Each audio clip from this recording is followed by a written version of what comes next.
this week's scrims went not as well for us as they usually were. I was like getting really frustrated and just ended up dying a lot.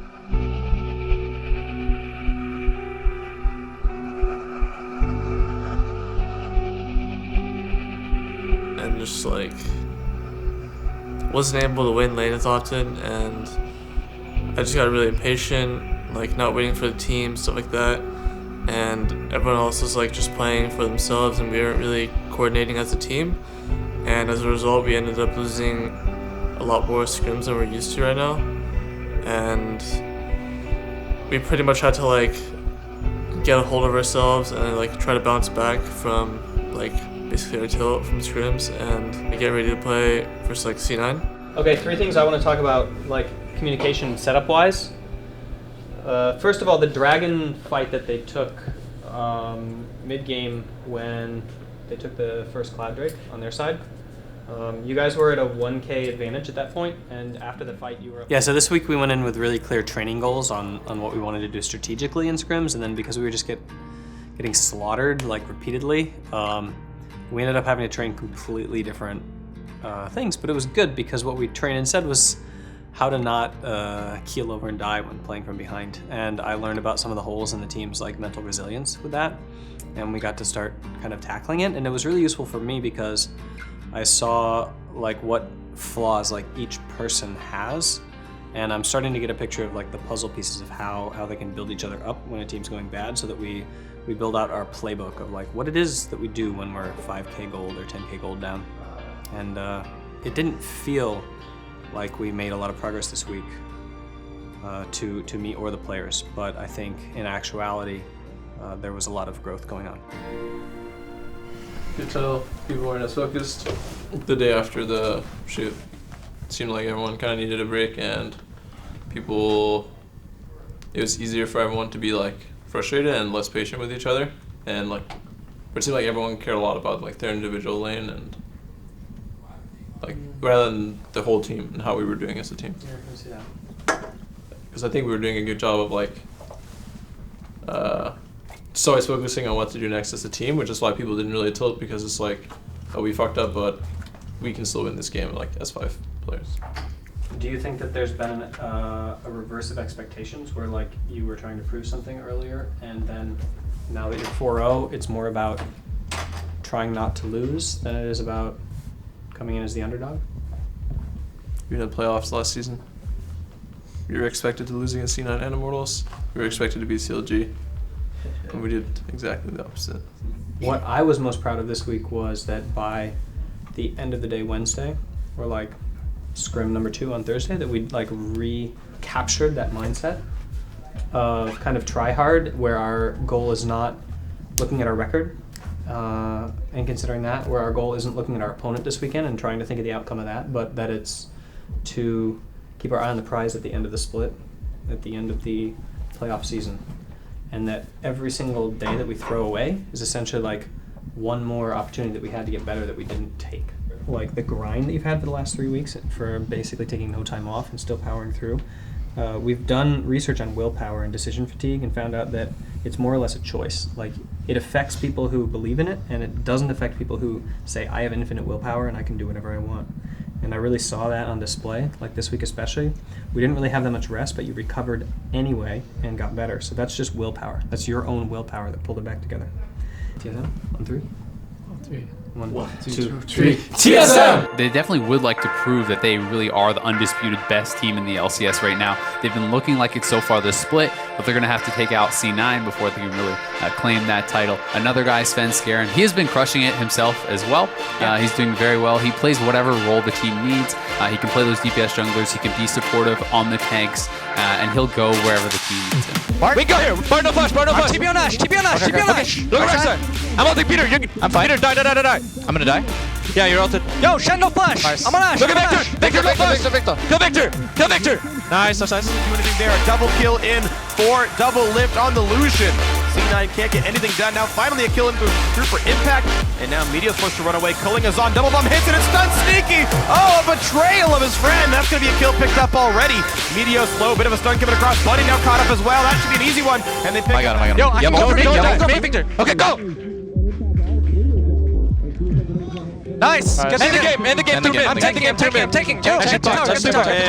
Oh, what a night for him. And TSM in a 30-minute game, 13-3 on the scoreboard, in control the entire time.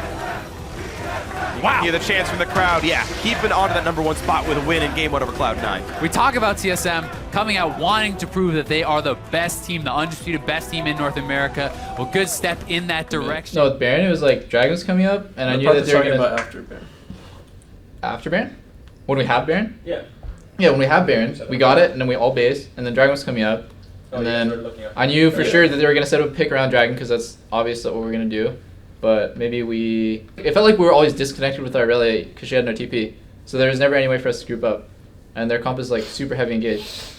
So that's like the reason why the game stalled out so Maybe we should have just fun mid because when we were posturing on tower, like walking up aggressively, they just let us take tower for free. Pretty sure tower for them to engage. You guys kept telling me when they were missing. Because their dual name was missing for a longest time. Yeah. And you guys said it once, and then I heard it, but you guys said it again, which is really good. Yeah. I'll And- try to keep up on that too. Yeah. You asked for it too. I think They must have been Pointed looking that for out. it for a while. I think a lot of the plays that end up going really good for us, we didn't even really start. Like the one where Kevin... Hey guys, I just want to let you know that Bunny is going to be, Smoothie's going to be playing for Bunny instead for the next round. Right. Smoothie is going to be in now for game 2. Let's see if that brings anything else for C9 here. They talked about it at the top of the show, different champ pools. Does this mean we're going to see a Nami, a Karma, something like that? Or is Smoothie going to show us something new? Will they push in? The smite should be easy for Meteos. And he gets it at least very closely. Impact of the front line, taking a lot of damage. Hunter pushed around. Top lane is trading health bars. They're both going to drop down to this one. But now Doublelift caught in the front line. A double kill for Sneaky. Make it 3. They're still going. Bjergsen's going to be next up on this one. And uh-oh, it's going to be bad. A 4K for Sneaky. Beautiful job. The ace for Cloud9. And C9 moves back in. They have the health bars. They're looking to go for the double hit. But in goes Like Doublelift. it picked off. Doublelift in towards Sneaky. Mob pop. Goes for the shot. Sneaky's dominated. Takes him down. Next one is Svenskeren.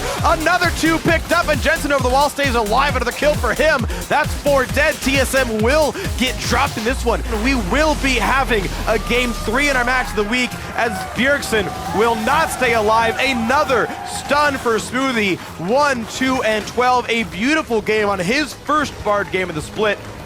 Wonderful win by Cloud9. Incredible stuff. 26 minutes in, 15,000 gold ahead. They get the advantages in all lanes. They Ended up just coming down to whether like Soren and Dennis could hard carry. And it's just too much because when both your silence are constantly being pushed in and then, you know, they're roaming constantly on our mid, it's really hard for them to make plays. It's pretty oppressive. So I think our draft that game was really poor. And just the way we ended up playing out the game, I don't think anyone on the team really could have done too much. Maybe my calls could have been more aggressive and we could have taken more risks early on. Could someone run away and do something else? Body Linger the play!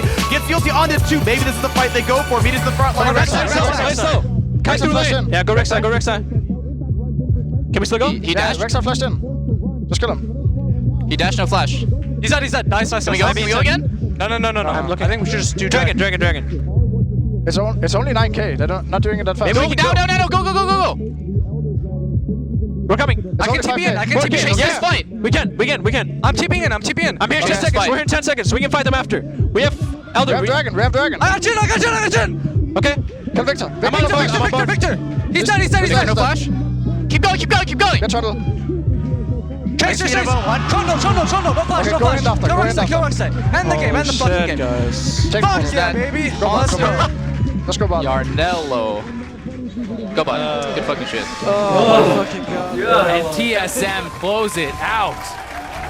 Well, a worthy match could be our match of the week, absolutely. Big smiles on Doublelift's face as well as the rest of TSM. What a deserved victory here. Both these teams showing us quite a lot. C9 did pick up a game win, but, well, unlucky, I suppose some would say. TSM definitely the better team today, and better team for, I think, probably most of the summer split at this point. So I know that there were a lot of things that were frustrating about those games, Kevin. And I think it's really excellent that we have the kind of material from those games that we now do, so we can review them, talk about them, learn from them. We learned a lot more from playing Immortals and having those stressful games than we did from playing Apex. So tomorrow I want to dig into that, but right now I want to talk about the things that you felt like you did well to pull out that third game, because it wasn't necessarily going to be a resounding victory. So fill your teammates in on something that you think that you pushed on in that game in order to like keep the focus so long that eventually C9 caved and you were able to take the fight.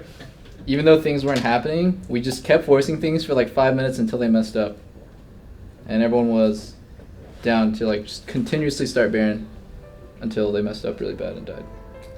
The series against Cloud9 was pretty close.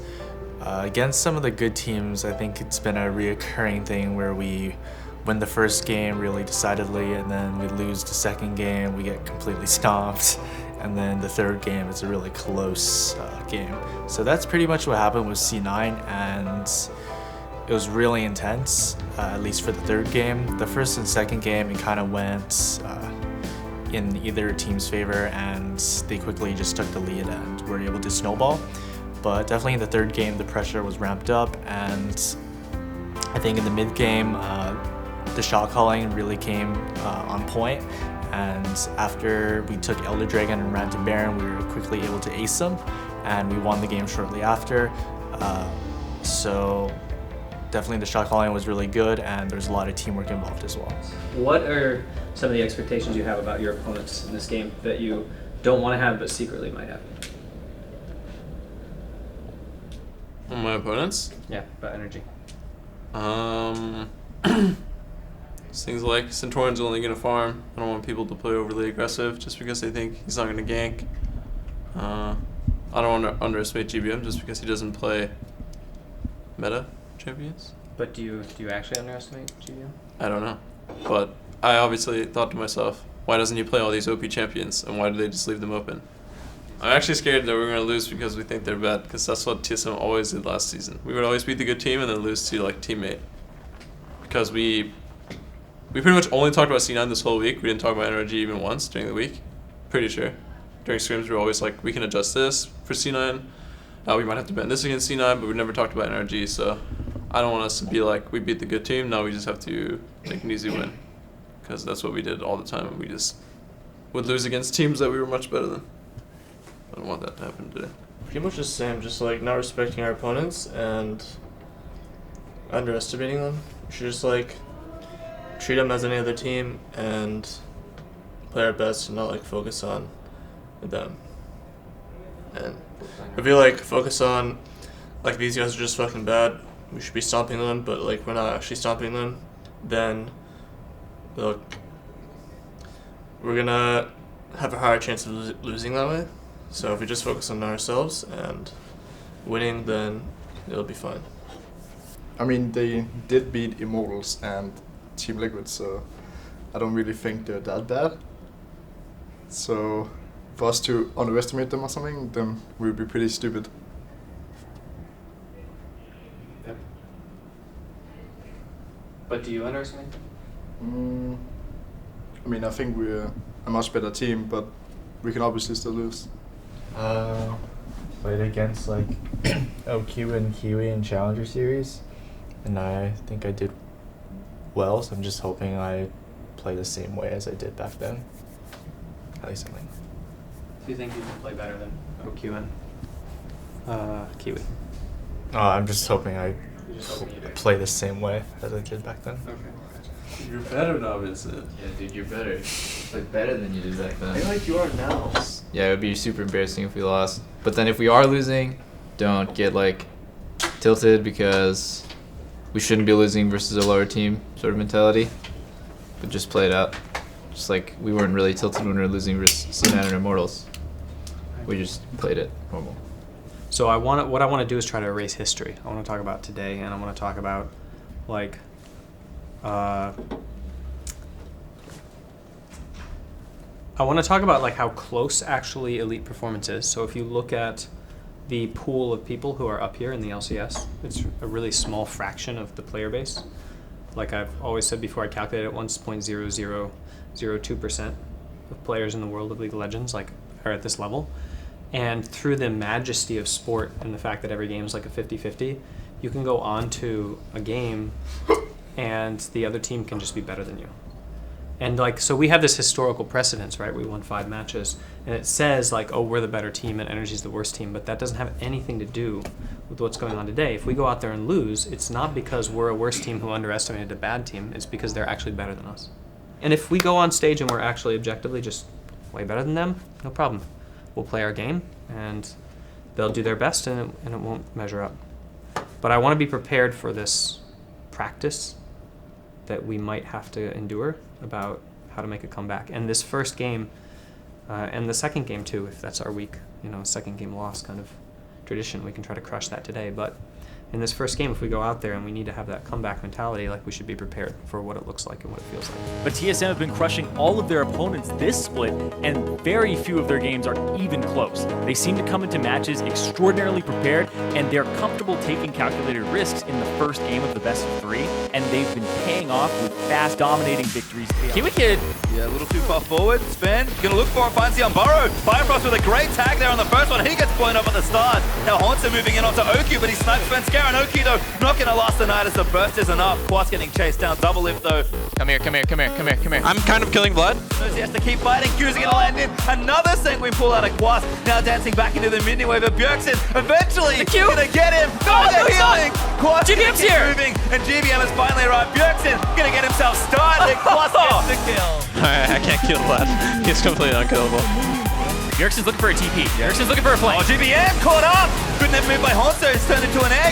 Kiwi Kid now getting chased down by Haunter. Lucian gets the shot down there. Oku blown up in the front line. TSM rampage forward for 3. And now going to chase down Quas for the 4th. He's going to go down, and Santorin, the only one left alive. Yep. And that looks like it's going to be the Nexus. There they go. Courage will shred. Santorin cannot defend. And TSM will claim game number 1 once again. I think the sloppiness from our game 1 against Energy, from what I can really remember, it's mostly came down to like taking kind of split fights or fights where they were more together, they were more prepared for the fight than we were. They also just had a lot of healing and Vladimir, so they just had a lot of overall healing on their team, and we didn't really have any easy way to get grievous wounds on them to reduce their healing. So I think towards the end we kind of problem solved and we figured out what we needed to do to win the game, and then we just pulled the trigger on a team fight with TP and we aced them and won the game. But Bjergsen's here as well. Cocoon's good, gonna keep him back for now, but Quas I think maybe gonna be sacrificed. He is gonna go down, but he tries to take out Sven, almost gets it as double lift, claims his life, and now Bjergsen in, there's 1. Now gonna look for Oku as well, could be 2, never moved down. Haunter claims that one. TSM explode across the rim. I can engage it too. I'm gonna engage, okay? Yeah, I'm 1 HP. We're 1 HP, dude. Nice. End the game. Good shit. Feeling low, but TSM push through and gonna take out the Nexus alone atop the mountain. Your reigning kings of North America. TSM right now look like the best team that North America has ever had. It's not just good for this split. You go back historically, even when Cloud9 was reigning, Immortals last split, right now, the way that they're ending these games, how fast they're ending these games, it's insane. I've always taken criticism in 2 different ways. The first way was when I was a lot younger. I took it like, damn, I'm pretty sick, and it feels really nice. I guess I am really that good. The other way you can take it is motivation to kind of meet those fans' expectations, because the fans, they tend to exaggerate things, because when you take it from a realistic perspective, it's very boring, and it doesn't, nobody wants to upload something that's just kind of boring. So yeah, people say we're the best team in the West, we can go toe-to-toe with SKT, and I think that's a little bit exaggerated, but it is a really, really good fuel, because when you hear that, you want to make that the reality. And that is like the kind of way I take it now, where I'm really happy when I see the praise for my team and my teammates, and I hope it doesn't make us think like, okay, we have everything figured out and we're the shit. I really hope everyone on the team, and especially me, because I've had problems with this before, we take it like, okay, we're pretty good right now.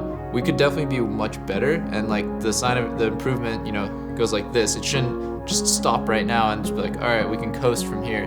Like the best example I have is Immortals, who every single week people are circuit jerking how great they were. The one time they lost was like, oh, crazy upset. But it really doesn't matter how you start, it matters only how you finish. So I hope the trajectory just continues the same way, or even maybe we'll get will accelerate and become better even faster from here.